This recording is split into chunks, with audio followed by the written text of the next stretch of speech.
The day the woman dropped her bucket, the well was the only honest thing left in Dry Creek. A circle of stones holding water like a secret it was tired of keeping. The wind worried the sage, and the sun leaned low and mean, and the cowboy rode in with a hat pulled down against the light and a horse that knew how to walk soft.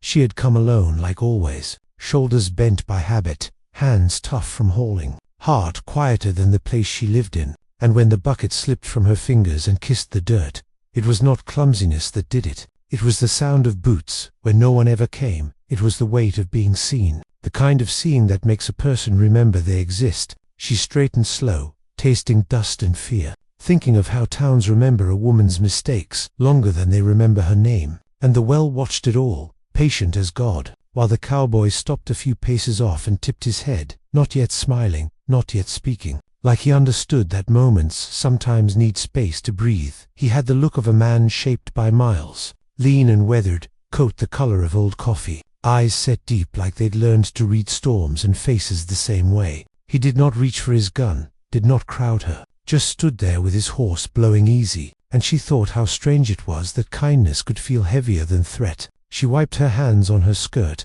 aware of every rumor that had ever followed her footsteps, aware that she was the woman folks whispered about when they thought no one listened, the one who drew water at odd hours, who did not sit in church pews, who learned to keep her eyes low and still. The cowboy's presence cut through that old story. He looked at her like a person first, like someone who might answer back. She bent to lift the bucket, knuckles white, and that was when he spoke, his voice low and rough like it had traveled a ways to get there. Easy though, not sharp. He asked if she minded company, and the question itself felt like a kindness, not assuming, not taking. She nodded because words felt stuck, and he moved closer to the well, leaning on the stone rim, watching the water settle. He said he'd ridden since dawn, said Dry Creek was quieter than he remembered, and she almost laughed at that, because quiet can mean empty or it can mean lonely. She did not know which he meant, so she said neither. She said it was dry, and the truth of it lay between them,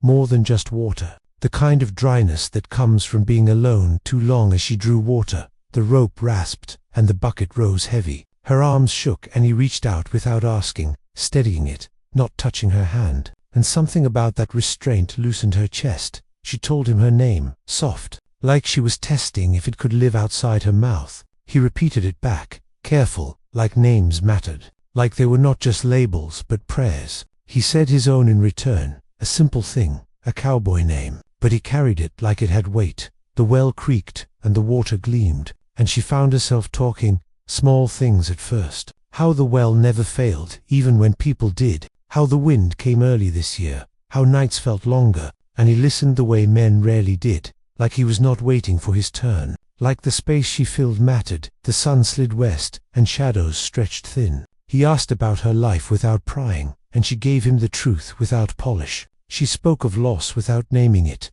of choices made when choices were few, of being strong because weakness had cost too much. And he nodded, not fixing, not judging, just there. The horse stamped, and the bucket sat full at her feet, forgotten, and the well hummed with cicadas. She felt a tightness ease that she had carried so long it felt like bone. When he said the words, they did not come loud or dramatic. He said them like a fact that had always been waiting.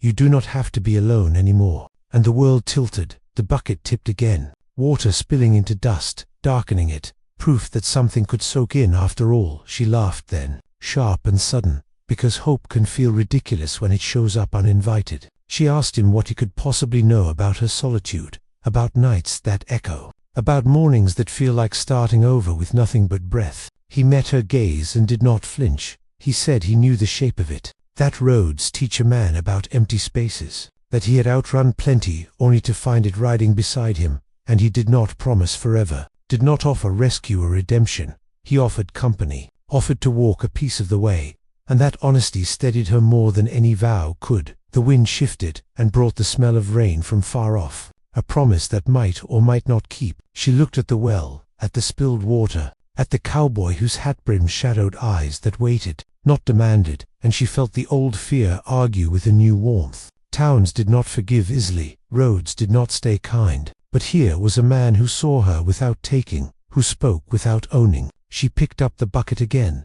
this time holding it firm, and asked where he was headed. He smiled then, slow, like sunrise learning its job, and said anywhere she felt like walking, even if it was just to the edge of the day. They started back toward town together, steps not quite matched yet, but close, the well behind them, stones cooling, water still waiting for the next soul brave enough to ask. And she realized the miracle was not the cowboy or the words. It was the way her shoulders sat a little straighter, the way the world felt wider, like a gate had swung open somewhere unseen. Dust rose under their boots and settled again, and for the first time in a long while, she did not count the distance alone. She carried the bucket full, and though it was heavy, it did not feel like a burden anymore. They walked slow enough that the town did not rush to meet them. Dry Creek rising out of the dust, like a half-remembered dream. Board fronts, sun-bleached, windows squinting as if offended by company. The woman felt every step like a question asked of the past, because walking beside a man made her visible in a way solitude never did,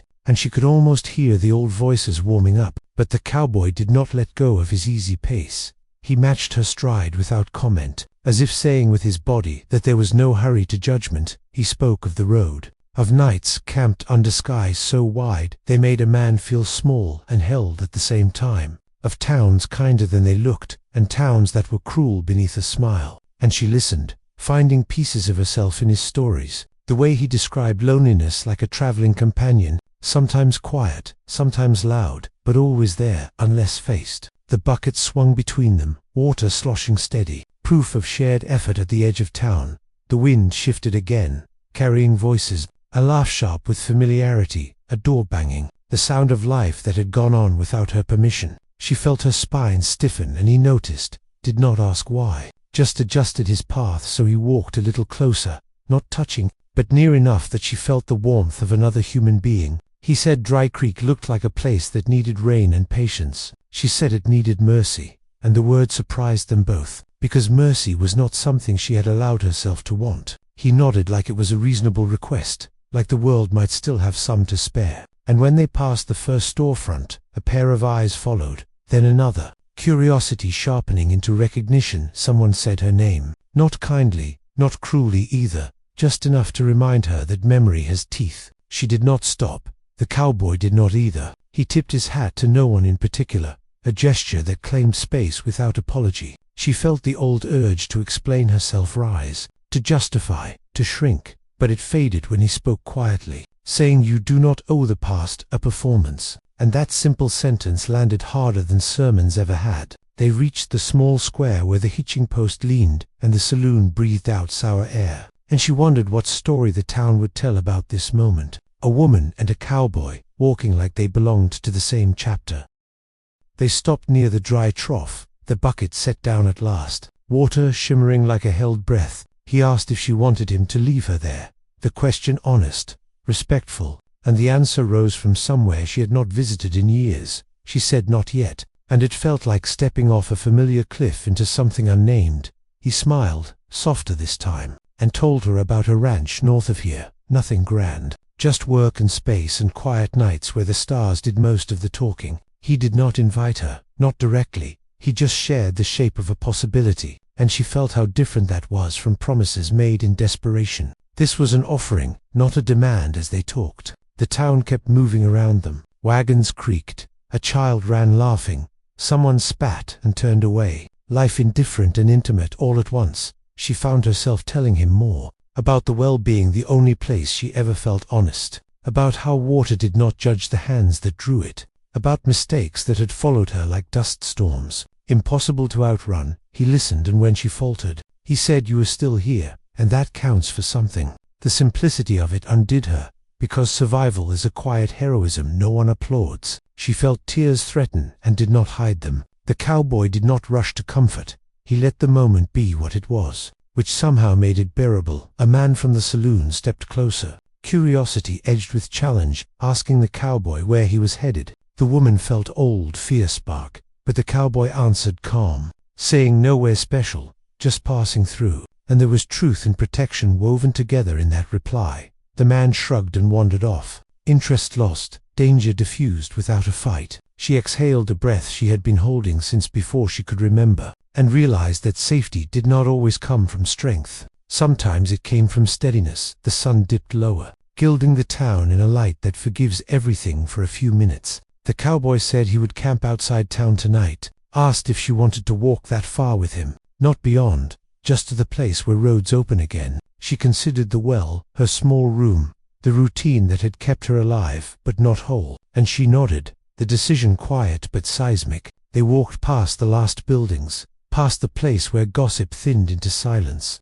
and the land opened like a held door. She felt lighter with every step, even though the bucket was still heavy in her hand. When they reached the rise overlooking Dry Creek, they stopped, the town below small and blurred. He set down his pack and made a fire ring with practiced hands, sparks lifting like prayers. She sat beside him, close enough to share warmth, far enough to keep her own shape, and for the first time in a long while, the night did not feel like an enemy. The cowboy looked at her across the fire and said, "Tomorrow is just a day. We can decide it when it comes." And she believed him, because for the first time, tomorrow did not look like a sentence, it looked like a road.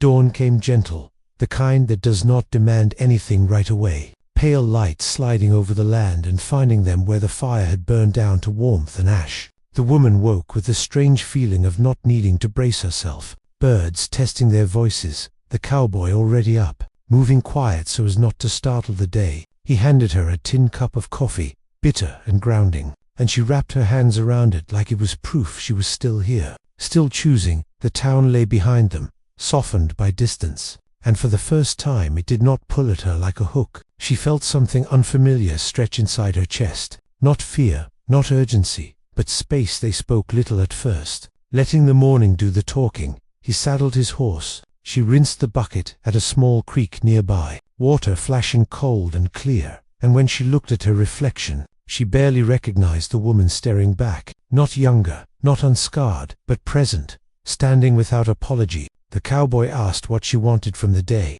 not what she planned, not what she owed, but what she wanted, and the question landed soft and heavy all at once. She thought of the well, of Dry Creek, of the life that had been defined by endurance, and she said she wanted to walk until the air felt different. He nodded like that made perfect sense. They set out north, the land rolling open, grass whispering under the breeze, miles unfolding without hurry. He told her more of his life then, not the legends men usually tell, but the quieter truths, of a home lost to drought, of a marriage that had ended not in anger but in silence, of learning that love cannot be held with fists, only with open hands. She listened and felt the strange relief of shared imperfection, because it meant neither of them needed saving, only company. The road did not judge them. It accepted their footsteps the way Earth always does. By midday they reached a ridge, where the world stretched wide and blue. The cowboy reined in and looked at her, saying this was as far as he had ever planned to go without a reason. He did not frame it as a turning point, but she felt the weight of it. She set the bucket down and looked back once more toward where Dry Creek lay hidden beyond the hills. She felt no anger, no regret,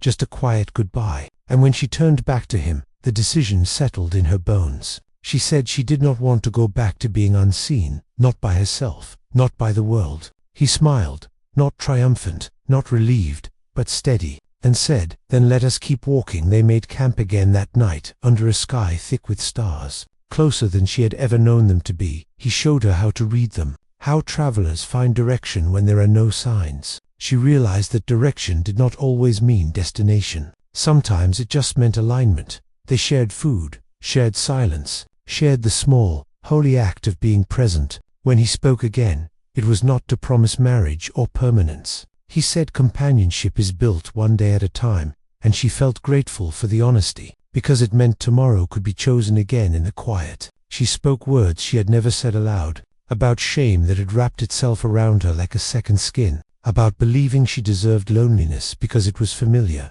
The cowboy listened and then said something simple. Shame grows best in the dark. You brought yours into the light, and that does not erase the past, but it changes who owns it. The fire cracked. The night held them, and she felt something loosen that she had mistaken for identity. Days turned into a rhythm, walking, resting, learning the land and each other. She learned that wells do not only exist in the ground, they exist in moments where thirst meets generosity. She carried her bucket still, but now it was filled and emptied in many places. Shared freely, she laughed more easily, slept more deeply, and when fear crept in, it did not stay long, because it was answered, not avoided. The cowboy treated her not like a miracle or a mistake, but like a woman walking beside him, equal in dust and hope. One evening, as the sun burned low and the world glowed copper and gold, he said those words again, not as a rescue, not as a claim, but as a truth they now lived inside. You do not have to be alone anymore.